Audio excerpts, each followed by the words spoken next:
Hello guys, welcome to KBPO channel. ನಾನು ಆಶಿಕ್. ನಾನೀಗ ಮಾತಾಡೋಕೊಟ್ಟಿರೋದು ಆಬ್ವಿಯಸ್ಲಿ ಅಪ್ಕಮಿಂಗ್ ಮೂವೀಸ್ನ ಅಪ್ಡೇಟ್ಸ್ ಬಗ್ಗೆ ಆಗಿರುವಂಥ ತುಂಬಾ ಇಂಟ್ರೆಸ್ಟಿಂಗ್ ಫ್ಯಾಕ್ಟ್ಗಳು ಆಚೆ ಬಂದೆ ಅಂತಲೇ ಹೇಳ್ಬೋದು. ಇದ್ರ ಬಗ್ಗೆನೇ ನಾನು ಮಾತಾಡೋಕೆ ಕೂಡ ಹೊರಟಿರುವಂಥದ್ದು. ಸೊ ಗೈಸ್, ಅದನ್ನೆಲ್ಲ ಮಾಡಿದೆ, ಲೆಟ್ಸ್ ಆದ ವಿಡಿಯೋ. ಮೊದಲನೇದಾಗಿ ಮಾತಾಡೋದಾದ್ರೆ ಮಾರ್ಕ್ ಸಿನಿಮಾದ ಬಗ್ಗೆನೇ ಮಾತಾಡ್ಕೊಬಿಡ್ತೀನಿ. ಯಾಕೆಂದ್ರೆ ಮಾರ್ಕ್ ಸಿನಿಮಾದ ರನ್ ಟೈಮ್ ಇಲ್ಲಿ ಆಚೆ ಬಂದಿದೆ ಅಂತ ಹೇಳ್ಬೋದು. 2 ಗಂಟೆ 25 ನಿಮಿಷ.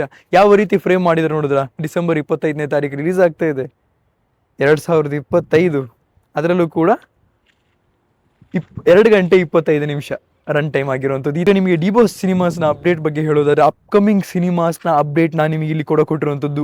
ಆಬ್ವಿಯಸ್ಲಿ ಈಗ ಡೆವಿಲ್ ಸಿನಿಮಾ ರಿಲೀಸ್ ಆಗಿರೋದೇನಿದೆ, ಇದು ಮಿಡಲ್ ಈಸ್ಟಿಗೂ ಕೂಡ ರಿಲೀಸ್ ಆಗ್ತದೆ ಅಂತಲೇ ಹೇಳ್ಬೋದು. ಈಗ ನೋಡಿ, ಆಬ್ವಿಯಸ್ಲಿ ದುಬೈಯಲ್ಲಿ ಫಸ್ಟಿಗೆ ರಿಲೀಸ್ ಆಯಿತು, ಅದಾದಮೇಲೆ ಎಲ್ಲ ಮಿಡಲ್ ಈಸ್ಟಿಗೆ, ಓಮನ್, ಕತಾರ್, ಈ ಥರ ಎಲ್ಲ ಕಡೆ ಕೂಡ ಮಿಡಲ್ ಈಸ್ಟ್ನ ಕಂಟ್ರೀಸ್ಗೆ ರಿಲೀಸ್ ಆಗ್ತದೆ ಅಂತ ಹೇಳ್ಬೋದು. ಒಳ್ಳೆಯ ವಿಷಯ.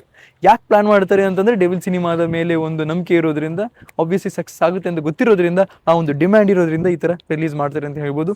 ಈಗ ಕಲೆಕ್ಷನ್ ಬಗ್ಗೆ ಹೇಳೋದಾದರೆ, ಗ್ರಾಸ್ ಕಲೆಕ್ಷನ್ ಬಗ್ಗೆ ಅಲ್ಲ, ಇಲ್ಲಿ ನೆಟ್ ಕಲೆಕ್ಷನ್ ಬಗ್ಗೆ ನಾನು ಮಾತಾಡ್ತಿರುವಂಥದ್ದು. 44 crores ಒಂದು ಕಲೆಕ್ಷನ್ ಆಗಿರುವಂಥದ್ದು.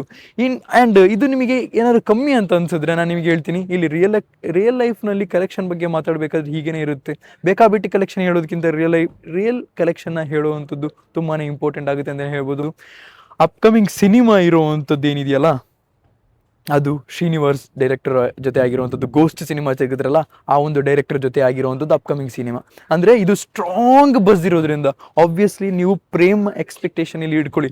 ಆದರೆ ಯಾವುದೇ ಕಾರಣಕ್ಕೂ ಇಲ್ಲಿ ಇವ್ರನ್ನ ಈ ಒಂದು ಸ್ಟ್ರಾಂಗ್ ಬಸ್ನ ಕೂಡ ಬಿಡೋದಕ್ಕೆ ಹೋಗ್ಬೇಡಿ. ನೋಡಿ, ಈಗ ನೆಕ್ಸ್ಟ್ ಸಿನಿಮಾ ಅಂತ ಏನಾದರೂ ಬಂದರೆ ಅದು ಪ್ರೇಮ್ ಅವ್ರ ಜೊತೆ ಆಗಿರುತ್ತೆ, ಇಲ್ಲ ಅಂತಂದರೆ ಶ್ರೀನಿವಾಸ್ ಡೈರೆಕ್ಟರ್ ಅವ್ರ ಜೊತೆ ಆಗಿರುತ್ತೆ.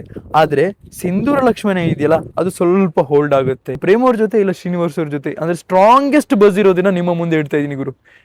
ಅದಾದ್ಮೇಲೆ ನಿಮಗೆ ಬಿಟ್ಟಿರುವಂಥದ್ದು ಯಾವ ಜಾನರ್ ಮೇಲೆ ಏನು ಕನ್ಫರ್ಮೇಷನ್ ಆಗಿಲ್ಲ. ಯಾಕೆಂದರೆ ಒಂದು ಹಿಸ್ಟಾರಿಕಲ್ ಸಿನಿಮಾ ಬೇಸ್ಡ್ ತೆಗಿಬೇಕು ಅಂತ. ಇನ್ನು ನೋಡಿ, ಒಂದು ಫ್ಯಾಮಿಲಿ ಎಂಟರ್ಟೈನರ್ ಆದಮೇಲೆ ಒಂದು ಅವ್ರು ಹಿಸ್ಟಾರಿಕಲ್ ಸಿನಿಮಾ ತೆಗೆಯುವಂಥದ್ದು ಕಾಮನ್ ಆಗಿರುವಂಥದ್ದು. ಸಿಂಧೂರ ಲಕ್ಷ್ಮಣ ಒಪ್ಕೊಬೇಕು. ಆದರೆ ನಿಮಗೆ ಏನಾದರೂ ಐಡಿಯಾ ಇದೆ ಶ್ರೀನಿವಾಸ್ ಅವ್ರು ಯಾವ ಒಂದು ಜಾನರ್ ಮೇಲೆ ತೆಗಿತಿದ್ದಾರೆ ಅಂತ? ಅದಕ್ಕೋಸ್ಕರನೇ ಹೇಳ್ತಿರುವಂಥದ್ದು, ಜಸ್ಟ್ ವೆಯ್ಟ್ ಮಾಡಿ ಅಂತ ಹೇಳ್ಬಿಟ್ಟು. ಸೊ ಗೈಸ್, ಇದಿಷ್ಟು ನನಗೆ ಓವರ್ ಆಲ್ ಹೇಳಕ್ಕಿದ್ದು. ನಿಮಗೆ ಏನಾದರೂ ಕಮೆಂಟ್ ಸೆಕ್ಷನ್ ತಿಳಿಸಿ ಅಂತ ಹೇಳ್ತಾ ಇವತ್ತಿನ ವಿಡಿಯೋ ಇಷ್ಟು. ನಿಮ್ಮ ವಿಡಿಯೋ ಕಲೆಕ್ಟ್ ಮಾಡಿ, ಶೇರ್ ಮಾಡಿ, ಚಾನಲ್ ಸಬ್ಸ್ಕ್ರೈಬ್ ಮಾಡಿ. So keep watching, love you all, peace. ಹಾಗೆಯೇ ಟಾಕ್ಸಿಕ್ ಬಗ್ಗೆ ಒಂದು ಲೈಟಾಗಿ ಒಂದು ವಿಷಯನ ಹೇಳ್ಬಿಡ್ತೀನಿ. KGFನ ಎಲ್ಲ ಟೀಮ್ ಏನಿದೆಯಲ್ಲ, ಅದೇ ಒಂದು ಟೀಮ್ ಇಲ್ಲಿ ವರ್ಕ್ ಮಾಡ್ತಿರುವಂಥದ್ದು. ಮ್ಯೂಸಿಕ್ ಡೈರೆಕ್ಷನಲ್ಲಾಗಲಿ, ಅಂದರೆ ಪ್ರತಿಯೊಂದು ಬ್ಯಾಕ್ಗ್ರೌಂಡಲ್ಲಿ ಏನು ವರ್ಕ್ ಮಾಡ್ತಿದ್ರಲ್ಲ ಅವರೇ ಇರೋವಂಥದ್ದು. ಉಜ್ವಲ್ ಕುಲಕರ್ಣಿ ಅವರೇ ಎಡಿಟರ್ ಆಗಿ ವರ್ಕ್ ಮಾಡ್ತಿರುವಂಥದ್ದು. ಅವ್ರಿಗೆ ಅದೇ KGFನ ವೈಬಲ್ಲಿ ನಿಮಗೆ ಹೊಸ ಡೈರೆಕ್ಟರ್ ಜೊತೆ ಯಾವ ಟೇಸ್ಟಲ್ಲಿ ಸಿಗುತ್ತೆ ಅಂತ ನೋಡಿಕೊಟ್ಟಿದ್ರೆ. ಯಾಕೆಂದರೆ ಇಲ್ಲಿ written and directed by Geetu Mohan Das ಆಗಿರೋವಂಥದ್ದು. ಅದ್ರ ಜೊತೆಗೆ ರಿಟರ್ನ್ ಇರುವಂಥದ್ದು ಯಶ್ ಅವ್ರದ್ದಾಗಿರುವಂಥದ್ದು. ಯಶ್ ಅವರ ಡೈಲಾಗ್ ಎಲ್ಲ ನಿಮಗೆ ನೋಡೋದಕ್ಕೆ ಬಹಳ ಸಿಗುತ್ತೆ ಅಂತ ಹೇಳ್ಬೋದು.